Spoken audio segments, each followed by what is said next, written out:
Urdu point T V کے معزز ناظرین السلام علیکم۔ دجال کو قرب قیامت کا سب سے بدترین فتنہ کہا جاتا ہے۔ اس کا ظاہر ہونا قیامت کی سب سے بڑی اور اہم ترین نشانیوں میں سے ایک ہے۔ احادیث مبارکہ سے یہ ثابت ہے کہ دجال کوئی سسٹم نہیں بلکہ ایک اصلی شخصیت ہوگا۔ وہ پورا سسٹم جو اس وقت یہودی کنٹرول میں ہے اسے سپورٹ کرے گا۔ اسی ٹیکنالوجی سے وہ لوگوں کو ایسے معجزات دکھائے گا کہ کمزور ایمان والے اس پر ایمان لے آئیں گے اور اسے خدا مان لیں گے، کیونکہ اس کے ایک ہاتھ پہ جنت ہوگی اور دوسرے ہاتھ پہ دوزخ۔ یہ کوئی حقیقت نہیں ہوگی لیکن اس کی بنائی ہوئی فریبی جنت اور دوزخ ہوگی، کیونکہ اللہ کے رسول محمد صلی اللہ علیہ وآلہ وسلم نے فرمایا کہ جب تم یہ وقت پاؤ تو بلا جھجک خوف و خطر اس کی جہنم کے اندر کود جانا، کیونکہ یہ اصل جنت ہوگی اور اس کی جنت اصل میں جہنم۔ دنیا میں ہر امت کے پیغمبر اپنی اپنی امت کو اس فتنے سے ڈراتے رہے کہ دنیا میں کوئی بھی اب تک ایسا فتنہ نہیں آیا جو کہ قیامت سے پہلے دنیا میں آئے گا، کیونکہ رسول اللہ صلی اللہ علیہ وسلم اللہ تعالیٰ کے آخری نبی ہیں، لہٰذا آپ پر یہ لازم تھا کہ امت کو اس کی نشانیاں کھول کھول کر بیان فرماتے، تاکہ آپ صلی اللہ علیہ وسلم کی امت کے لوگ انہی نشانیوں کی وجہ سے دجال کو پہچان کر اس کا مقابلہ کر سکیں۔ آپ کو بتاتے چلے کہ یہ معاملہ اتنا سادہ بھی نہیں ہے، کیونکہ اگر ان نشانیوں سے دجال کو پہچاننا اتنا ہی آسان ہوتا تو اللہ کے رسول محمد صلی اللہ علیہ وآلہ وسلم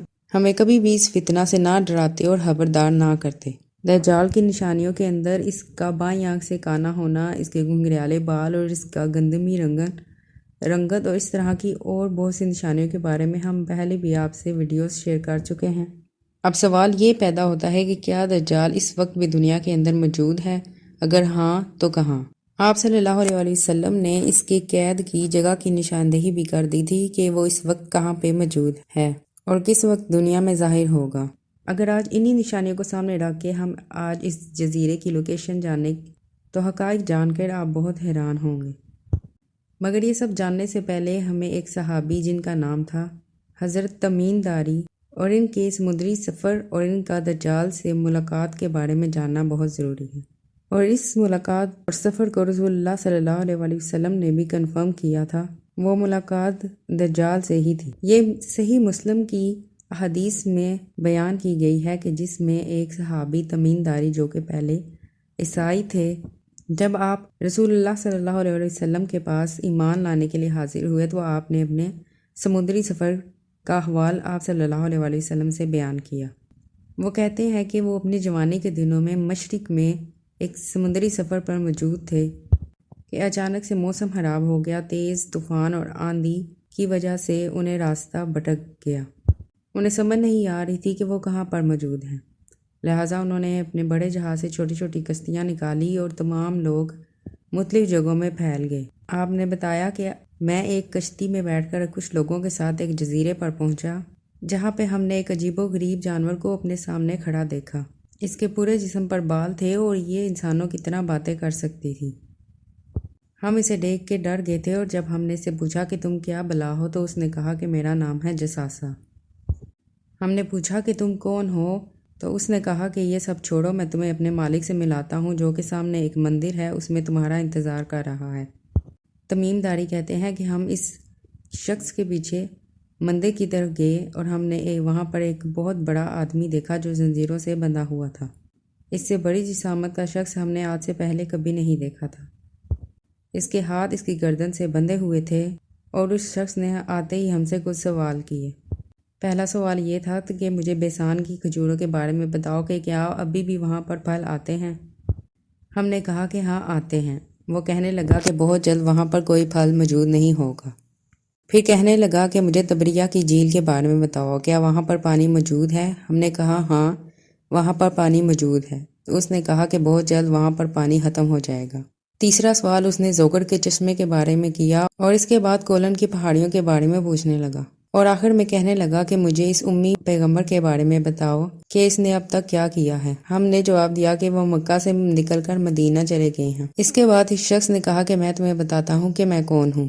اس نے کہا کہ میں دجال ہوں اور بہت جلد یہ تمام نشانیاں پوری ہوتے ہی مجھے یہاں سے باہر نکلنے کی اجازت مل جائے گی اور میں پوری دنیا کے اندر جاؤں گا سوائے مکہ اور مدینہ کے۔ اس کے بعد آپ صلی اللہ علیہ وآلہ وسلم نے فرمایا لوگوں یہ یثرب ہے یعنی کہ مدینہ۔ آپ صلی اللہ علیہ وآلہ وسلم نے فرمایا کہ دجال نہ تو شام کے سمندر میں ہے نہ ہی یمن کے سمندر میں بلکہ وہ مشرق میں ہے۔ اس حدیث مبارکہ میں ہمیں دجال کی ایگزیکٹ لوکیشن کے بارے میں بتایا گیا ہے کہ وہ مدینہ کے بالکل مشرق میں ہے۔ تو چلیں دیکھتے ہیں کہ مدینہ سے مشرق میں کتنے جزیرے ہیں اور اس کی ایگزیکٹ لوکیشن ہمیں کیا ملتی ہے۔ مدینہ سے مشرق کی طرف ایک عربین سی ہے جہاں سے حضرت تمیم داری کا یہ جہاز روانہ ہوا تھا۔ اس سمندر میں 4 اہم ترین جزیرے آتے ہیں۔ انڈیا میں لکشدویپ آئلینڈ، مسیرا آئلینڈ جو کہ عمان میں ہے، سکوٹرا آئلینڈ جو کہ یمن میں ہے اور اوستالا آئلینڈ جو کہ پاکستان میں ہے۔ حدیث مبارکہ کے مطابق یہ واضح ہے کہ دجال نہ تو یمن میں ہے اور نہ ہی شام میں ہے، لہٰذا باقی 2 جزیرے رہ جاتے ہیں جن میں انڈیا کا لکشدویپ آئلینڈ اور پاکستان کا اوستالا آئلینڈ۔ اب دیکھنا یہ ہے کہ ان دونوں آئلینڈ میں سے وہ آئلینڈ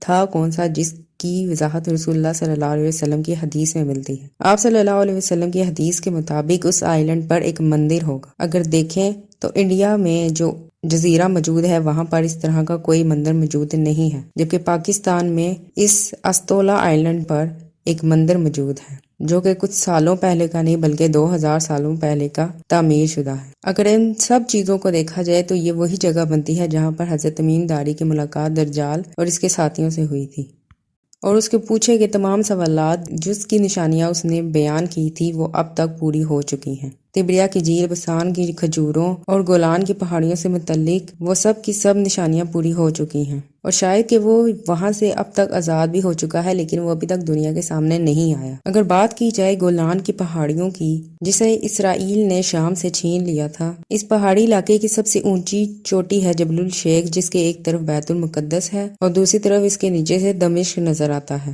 اور اس کی دوسری طرف لبنان، شام اور اسرائیل کا قبضہ ہے۔ اس کے ساتھ ساتھ تبریہ کی جھیل اور زغر کا چشمہ بھی موجود ہے اور ساتھ ساتھ بسان کھجوروں کا علاقہ بھی اسی کے پاس ہی موجود ہے، لہٰذا ان تمام سوالوں کا تعلق گولان کی پہاڑیوں سے ہی بنتا ہے۔ مارچ 2017 میں امریکہ نے گولان پہاڑیوں کو اسرائیل کو دینے کے ایگریمنٹ سائن کر دیے تھے۔ دجال کا ظہور تیسری عالمی جنگ کے بعد ہوگا جب حضرت امام مہدی کا نزول ہوگا اور وہ مسلمانوں کی قیادت کریں گے، اور اس کے بعد دجال کا نزول ہوگا اور اس کے بعد حضرت عیسیٰ علیہ السلام تشریف لائیں گے جو کہ اسے قتل کریں گے۔ بائبل کے اندر اس جنگ کے بارے میں جو میدان بتایا گیا ہے وہ یہی گولان پہاڑیوں کا میدان ہے، اور جھوٹ اور فریب اور سچ کی اس جنگ کا بیان ہے وہ حدیث مبارکہ میں بھی موجود ہے۔ اسرائیل نے گولن ارض پہ قبضہ کر کے اس جنگ کی تیاریاں شروع کر دی ہیں۔ اب وہ صرف اپنے مسیحا دجال کے انتظار میں ہے، کیونکہ ان کا ماننا ہی یہی ہے کہ وہ ان کا مسیحا ہوگا جو کہ ان کے ساتھ مل کر مسلمانوں اور تمام دوسری مذاہب کو تباہ کرے گا اور پوری دنیا پہ حکمرانی کرے گا۔ اب آپ کو اس بات کو سمجھ لینا چاہیے کہ کیوں عالم کفر پوری دنیا کے مسلمانوں کے خلاف یونائٹڈ نیشن کا بلاگ بنا کر اس جنگ کی تیاری مکمل کر چکا ہے، مگر ہم لوگ ابھی تک اسی غفلت کے اندر ہیں۔ ان تمام نشانیوں سے آپ اس بات کا اندازہ لگائیں کہ ہم بالکل آخری وقت کے اندر موجود ہیں، تو کیا ہم نے اپنی تیاری مکمل کر لی ہے؟ اسی سوال کے ساتھ آپ سے اجازت چاہتے ہیں اور آپ کو بتاتے چلیں کہ ہم کل سے ایک سیریز کا آغاز کر رہے ہیں جس میں